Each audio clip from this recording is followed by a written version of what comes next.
ഇപ്പൊ പെൻഷൻ 1600 നമുക്കൊക്കെ ലഭിക്കുന്നത്. വിവിധ ക്ഷേമ ബോർഡുകളിൽ ക്ഷേമനിധി അംഗങ്ങളായിട്ടുള്ള ആളുകൾക്കും ഈ ഒരു 1600 തന്നെയാണ് ലഭിക്കുന്നത്. എന്നാൽ സംസ്ഥാനത്ത് ഏറ്റവും കൂടുതൽ ക്ഷേമ പെൻഷൻ ലഭിക്കുന്ന ഒരു വിഭാഗം ഉണ്ട്.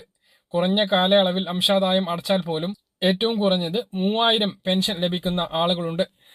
ആ ക്ഷേമ ബോർഡിലേക്ക് ഇപ്പോൾ അംഗത്വത്തിന് അപേക്ഷിക്കാം എന്നുള്ള അറിയിപ്പാണ് ഇപ്പോൾ വന്നിട്ടുള്ളത്. പ്രവാസി കേരളീയർക്കായി കേരള പ്രവാസി കേരളീയ ക്ഷേമ ബോർഡിന്റെ അംഗത്വ ക്യാമ്പയിൻ 2024 ഡിസംബർ 30 ആരംഭിക്കും. തിരുവനന്തപുരത്താണ് ക്യാമ്പയിന്റെ ഉദ്ഘാടനം നടക്കുന്നത്.